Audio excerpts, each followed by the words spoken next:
Bismillahirrahmanirrahim. Assalamualaikum warahmatullahi wabarakatuh. Walhamdulillahi hamdan katsiran thayyiban mubarakan fih kama yuhibbu rabbuna wa yarda. Asyhadu an la ilaha illallah wahdahu la syarikalah wa asyhadu anna Muhammadan abduhu wa rasuluh sallallahu alaihi wa ala alihi wa ashabihi wa man tabi'ahum bi ihsanin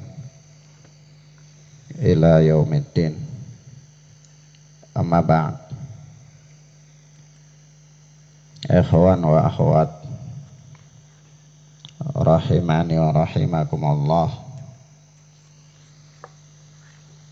Kita lanjutkan pelajaran kita dengan kitab Al-Arba'in An-Nawawiyah oleh Al-Imam Abu Zakaria An-Nawawi rahimana wa rahimahullah. Kita masuk pada hadis yang ke-16, yaitu al-haditsus sadisa asyara. Hadis yang ke-16. Berkata Imam An-Nawawi rahimana wa rahimahullah, An Abi Hurairah radhiyallahu anhu anna rajulan qala lin nabiy sallallahu alaihi wasallam awsini. Dari Abu Hurairah yang Allah telah meridainya, dia berkata bahwa ada seorang lelaki berkata kepada Nabi sallallahu alaihi wasallam, "Ausini, berilah aku wasiat, atau berilah wasiat kepadaku." Qal la taqdab. Maka Nabi sallallahu alaihi wasallam bersabda, la taqdab, jangan engkau marah, atau jangan engkau marah. Faraddada miraran, maka orang itu mengulang-ulang lagi permintaannya, ausini, beri aku wasiat. Dia ulangi beberapa kali kalimatnya itu. Qal, maka Nabi sallallahu alaihi wasallam pun menjawab, la taqdab, janganlah engkau marah. Kata Imam Nawawi rahimana rahimahullah, rawahul Bukhari. Hadis ini dikeluarkan oleh Al-Imam Bukhari rahimana rahimahullah. Ya khonna fiddin, azani Allah wa iyyakum. Ya, hadis ini menerangkan secara umum kepada kita bahwa suatu ketika ada seorang sahabat, dia datang kepada Nabi lalu dia minta kepada Nabi untuk memberi dia wasiat, yaitu wasiat yang bermanfaat bagi dirinya.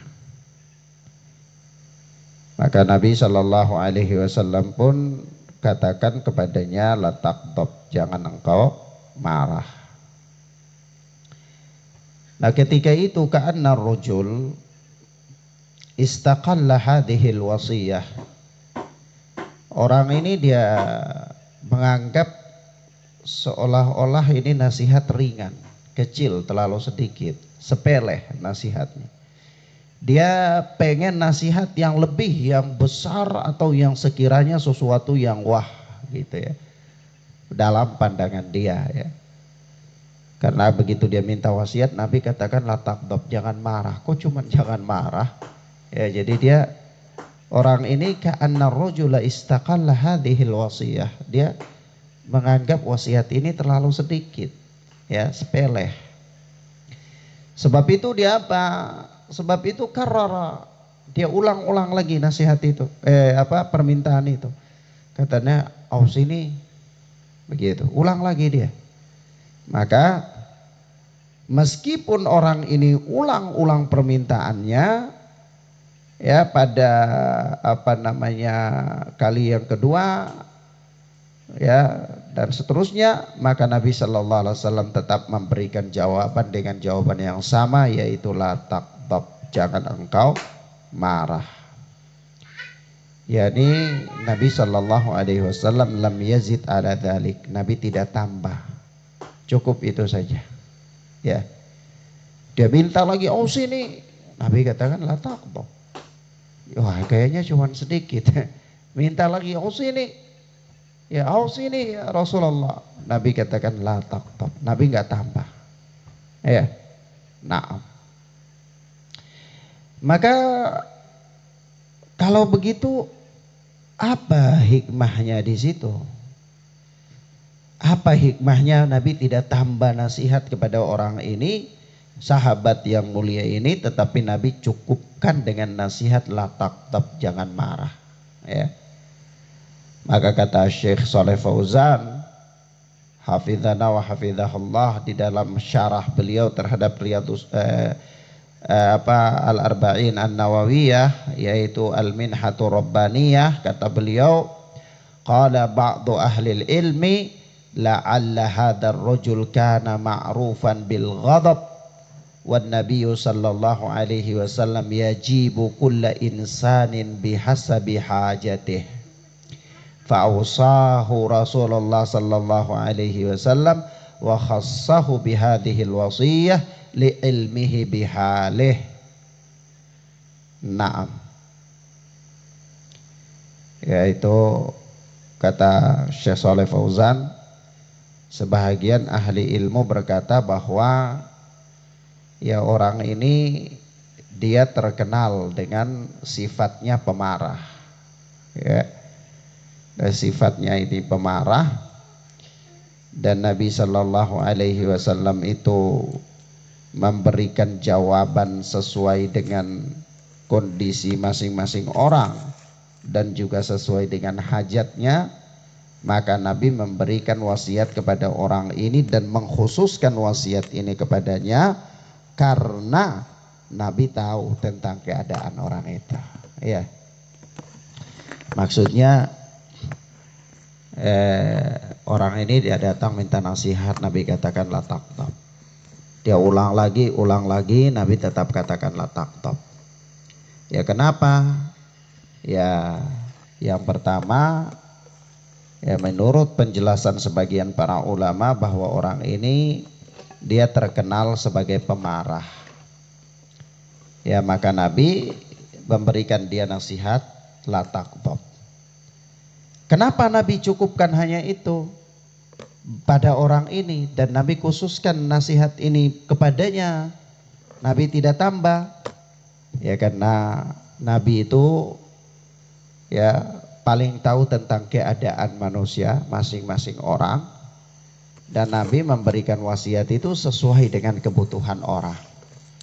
Nah, orang ini ya waktu itu dan kondisinya itu memang dia sangat butuh untuk nasihat jangan marah karena dia temperamen, ya. Dan Nabi tahu keadaannya, ya maka Nabi cukupkan di situ saja nasihatnya, ya. Naam. Maka nasihat ini apakah khusus untuk dia saja? Ya, jawabnya tidak. Nasihat ini untuk dia dan untuk orang selainnya. Baik orang yang memang pemarah atau orang yang tidak terlalu pemarah. Ala kulli hal, pemarah atau marah itu biasa membawa kepada apa? Penyesalan biasanya. Maksudnya apa ya? Maksudnya seseorang kalau dia marah, biasanya dia mengambil keputusan, mengambil tindakan-tindakan dengan rasa marah atau keadaan marah itu, bisa kemudian membuat dia nanti menyesal ketika dia sudah sadar. Ya, ketika dia sadar, baru dia oh ternyata saya tadi itu keliru, tapi menyesal karena apa? Karena sudah melakukan tindakan-tindakan yang tidak mungkin lagi ditarik kembali. Ya, naam. Maka dari itu Nabi Shallallahu Alaihi Wasallam dalam riwayat yang lain itu pernah mengatakan, laisa syadidu bisur'ah. Orang yang kuat itu bukanlah orang yang kuat bergulat, ya. Tetapi apa? Asyadid alladhi yamliku nafsahu indal ghadab. Orang yang kuat itu adalah orang yang mampu mengendalikan dirinya tatkala dia marah. Ya. Orang yang mampu mengendalikan dirinya tatkala dia marah, itulah hakikatnya orang yang kuat. Orang yang kuat itu bukan orang yang punya badan kekar, ya bergulat selalu menang. Ya, secara hakikatnya bukan itu yang dimaksudkan dengan orang yang kuat. Sebab itu di antara sifat orang mukmin itu disebutkan oleh Allah Subhanahu wa taala di dalam surat Asy-Syura bahwa wa idza ma ghadibu hum yaghfirun. Apabila mereka marah, ya mereka memaafkan, ya. Jadi mereka marah tapi mereka juga pandai memaafkan kalau marah, ya. Tidak berlebih-lebihan, tidak larut-larut dalam apa kemarahannya. Naam. Ya, karena Allah Subhanahu wa taala mengatakan di situ wa idza maghadibu hum yaghfirun. Apabila mereka marah itu mereka memberi maaf. Maksudnya apa? Coba perhatikan di sini Allah Subhanahu wa taala tidak menggunakan kalimat, tidak berfirman dengan kalimat wa idza maghadibu la yaghdabun. Apabila mereka marah itu mereka tidak mengeluarkan marahnya itu, bukan. Tetapi hum yaghfirun, mereka mengampuni, yakni fayakfirul insanu wa yahlumu hadha huwal matlub. Jadi bukan hanya sekedar dia tidak meluapkan rasa marah. Ada orang, maksudnya begini ya,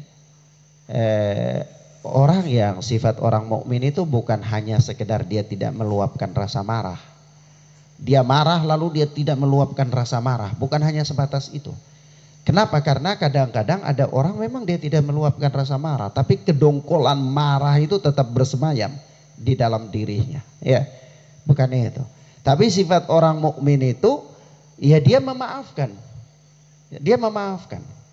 Ada rasa marah, ya seandainya dia tidak sempat meluapkan rasa marahnya dan dia tidak meluapkan rasa marahnya, tapi rasa marahnya itu pun dia hilangkan dari dalam dirinya.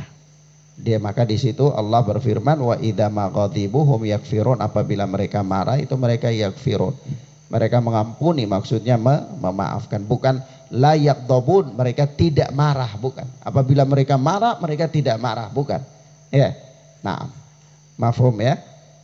Baik. Ya, ini mereka mampu mengendalikan dirinya sehingga tidak meluapkan rasa marah, tetapi bukan hanya itu. Namun lebih dari itu, yakni mereka naik kepada tingkat yang berikut, yaitu menghilangkan rasa marah itu dari dalam diri mereka dengan mudah memberikan ampunan, mudah memberikan maaf.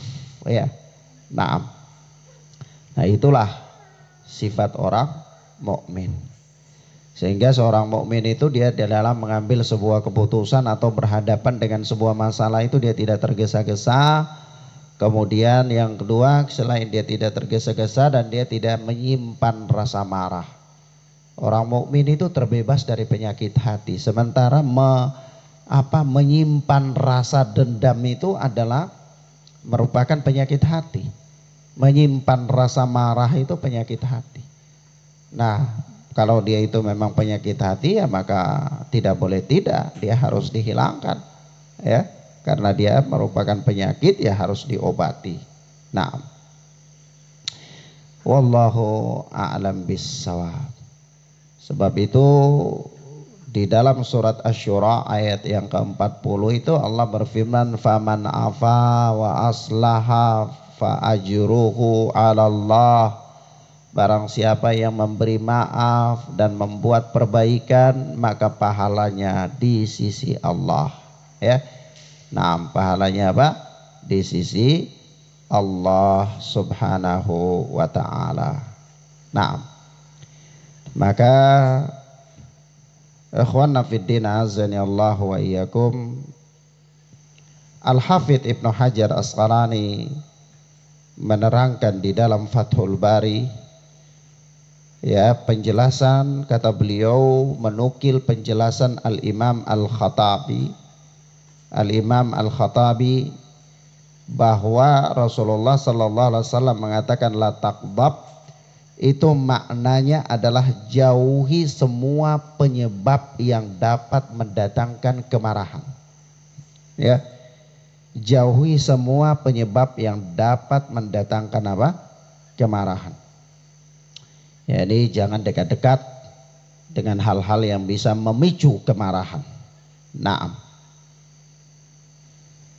Adapun kemarahan itu sendiri tidaklah mudah untuk dilarang. Ya, sebab apa? Sebab kemarahan itu sifat alami. Ya, tidak bisa kemarahan itu untuk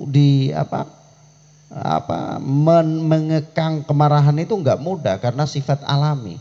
Ya, spontanitas marah pada manusia itu bisa muncul, tabiat. Ya, tetapi bukan permasalahan tabiat, permasalahannya bagaimana seseorang bisa mengendalikan dirinya tatkala dia marah tersebut, ya. Wallahu a'lam bissawab. Sebab itu ada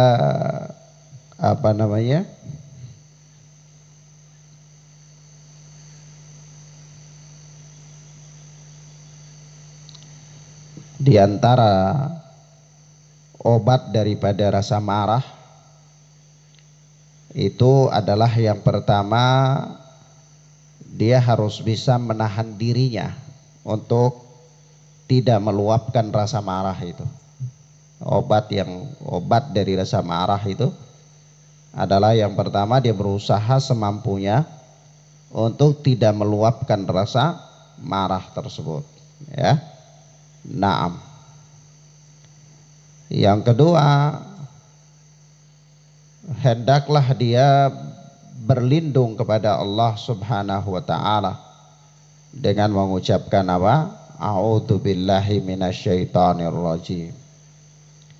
Yang ketiga, ya, kalau seandainya dia itu sedang berdiri, maka hendaklah dia duduk.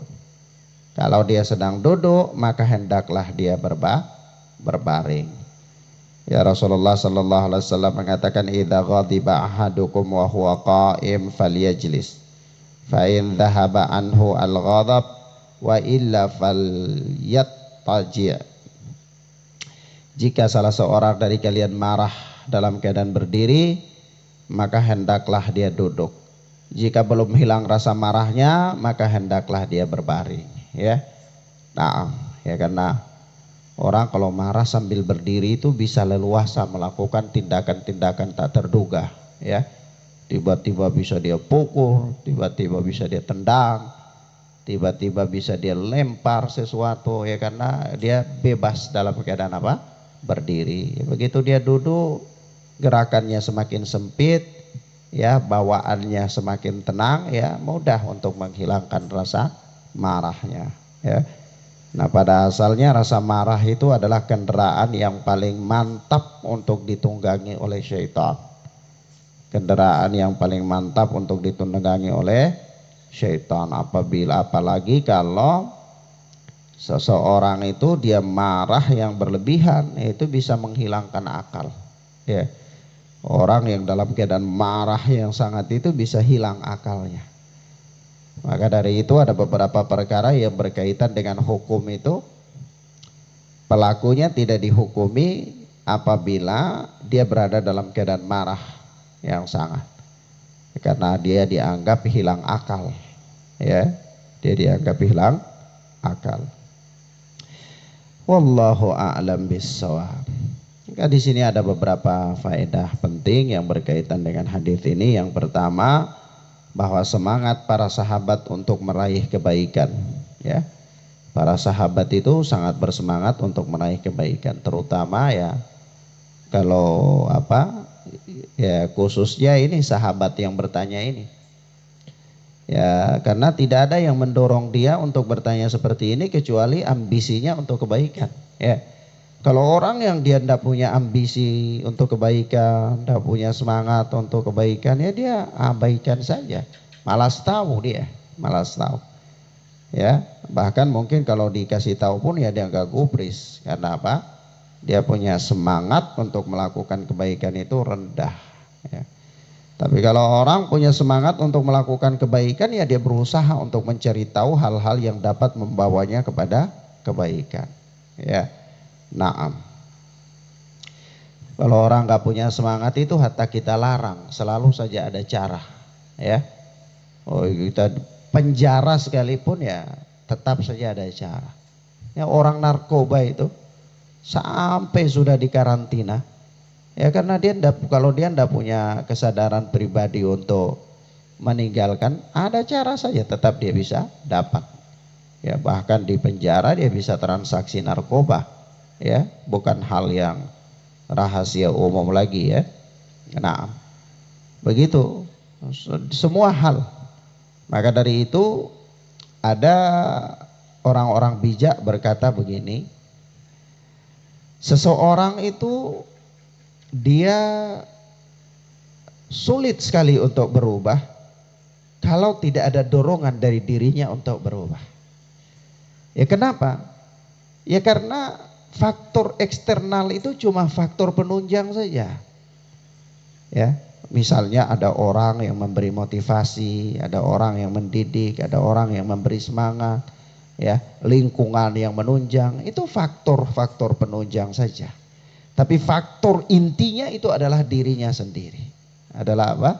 Dirinya sendiri. Kenapa ya? Sebab ada orang yang dia hidup dalam lingkungan yang baik, tapi tetap dia menjadi orang yang buruk. Ya. Karena dia selalu ada cara untuk melakukan keburukan. Selalu ada cara. Ya. Contoh paling konkret adalah di masyarakat kota Madinah. Ketika Rasulullah Sallallahu Alaihi Wasallam masih hidup, di lingkungan mereka semua adalah orang-orang baik, ya, para sahabat ridwanullahi alaihim ajmain, baik dari kalangan muhajir maupun dari kalangan ansar. Mereka semua hidup berdampingan, bertetangga dalam satu kampung, satu tempat, ya, bersama Rasulullah Sallallahu Alaihi Wasallam. Mendengarkan nasihat-nasihat Rasulullah, melihat perilaku Rasulullah, melihat bimbingan Rasulullah, mendapatkan sentuhan langsung dari Rasulullah Sallallahu Alaihi Wasallam. Tapi tetap saja di antara mereka penduduk tersebut atau orang-orang yang tinggal di wilayah itu ketika itu ada saja orang munafik, ada saja orang apa? Munafik. Apakah nasihat belum sampai kepadanya? Ya sampai.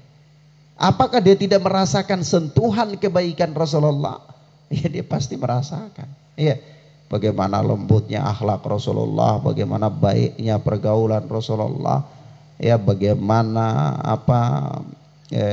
nasihat-nasihat yang menghujam ke dalam hati setiap para pendengarnya, ya.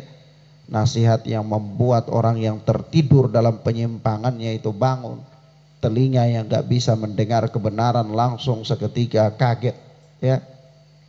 Mata yang tertutupi oleh awan kesyirikan dan penyimpangan langsung terbelalak. Tetapi masih saja ada orang yang tetap menjadi orang munafik. Kenapa? Ya, permasalahan paling prinsipnya adalah dari dirinya sendiri. Dia sudah ada di lingkungan yang baik. Dia sudah mendengar nasihat langsung, merasakan sentuhan. Tetapi memang dirinya sendiri yang cenderung kepada keburukan. Maka dari itu jangan pernah berharap orang lain akan merubah kita. Ya. Kalau seandainya, kalau sekiranya dari diri kita sendiri tidak ada keinginan untuk berubah. Maka dari itu Allah Subhanahu wa taala mengatakan, innallaha la yughayyiru qauman hatta yughayyiru bi anfusihim. Ya, qauman ya. Innallaha la yughayyiru qauman hatta yughayyiru bi anfusihim. Ya, sesungguhnya Allah itu tidak merubah suatu kaum sampai kaum itu mereka merubah diri mereka sendiri. Ya. Jadi artinya apa? Faktor utama seseorang menjadi baik itu ada pada dirinya sendiri. Kemudian faktor eksternal, ya. Faktor eksternal ya itu faktor pendukung. Sebab itu kalau ada orang dia punya semangat untuk menjadi baik, tapi tidak ada faktor eksternal, ya dia diberi udzur. Ya, dia diberi udzur. Dia punya semangat ingin baik, ingin tahu, mau belajar, tapi tidak ada sarana. Ya dia diberi udzur. Tapi kalau seandainya ada orang, ya, ada faktor eksternal, ada sarana, tapi dia jadi buruk saja, maka tidak jadi udzur di situ. Ya, inilah dilalah penunjukan yang menunjukkan kepada kita, keterangan yang menunjukkan kepada kita bahwa faktor paling terpenting seseorang untuk menjadi baik itu adalah berasal dari dirinya sendiri. Ya, berasal dari apa? Dirinya sendiri. Nah, wallahu a'lam bissawab. Dan para sahabat ridwanullahi alaihim ajmain, orang-orang yang sangat berambisi untuk kebaikan, untuk mendapatkan kebaikan. Maka mereka mempunyai cara, selalu mempunyai cara untuk mendapatkan kebaikan. Ya, lihat sahabat Abu Dzar Al-Ghifari radhiyallahu taala anhu. Semangatnya untuk mendapatkan kebaikan, maka walaupun dia tinggal di kota Ghifar, ya, di wilayah Ghifar, jauh beberapa mil daripada kota Makkah, dalam kondisi mencekam, orang-orang menolak dakwah Rasulullah, siapa yang mengikuti Rasulullah diintimidasi, tapi dia selalu ada cara untuk datang bertemu dengan Rasulullah. Ya. Faktor eksternal dia tidak peduli, ada bekal gak ada bekal itu bukan permasalahan, datang aja dia. Karena ada cara untuk mendatangi kebaikan atau untuk mendapatkan apa? Kebaikan. Begitu pula sahabat yang lain, Salman Al-Farisi. Ya, dalam kondisi yang luar biasa bagaimana perjalanannya untuk mendapatkan hidayah dari satu wilayah ke wilayah yang lain, ya, mengikuti orang, ya, jadi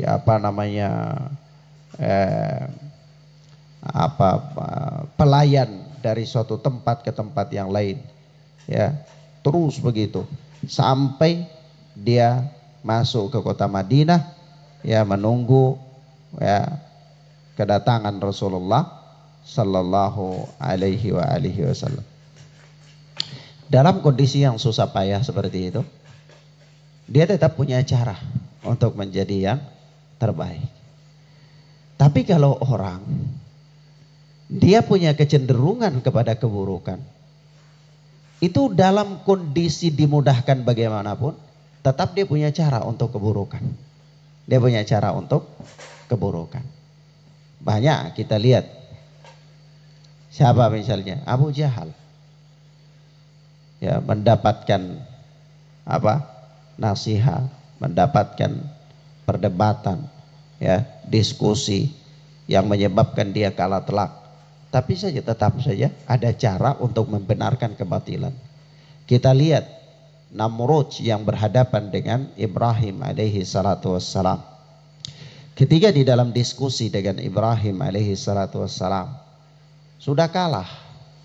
Sudah nyata-nyata dia kalah. Begitu dia katakan bahwa Ibrahim alaihi salatu wassalam katakan bahwa Tuhanku adalah yang menghidupkan dan mematikan. Maka Namrud mengakui bahwa dia bisa menghidupkan dan mematikan. Dia bunuh orang tawanan dan dia bebaskan tawanan yang lain. Dan dia katakan yaitu dia berikan kesempatan hidup dan dia mengambil kesempatan hidup dari yang lainnya. Dia membunuh. Tapi ketika Nabi Allah Ibrahim katakan kepada dia bahwa Tuhanku adalah Tuhan yang menerbitkan matahari dari timur, maka kalau kau bisa, terbitkanlah dia dari barat. Ya. Maka apa? Fabuhital ladzi kafarah. Terbungkamlah mulut orang kafir itu. Pertanyaannya, apakah kemudian dia beriman? Tidak. Selalu ada cara untuk menolak kebenaran yang dibawa oleh Ibrahim alaihi salatu wassalam. Ini berhadapan dengan Nabi loh. Bukan hanya sekedar berhadapan dengan seorang da'i, bukan hanya sekedar berhadapan dengan seorang mubaligh, ya. Nah, dan seterusnya. Begitu pula Musa alaihi salatu wassalam ketika berhadapan dengan Fir'aun, juga demikian adanya. Berkali-kali Fir'aun itu kalah, ya, sampai berkumpullah para penyihir Fir'aun, ya, dengan Nabi Allah Musa untuk melakukan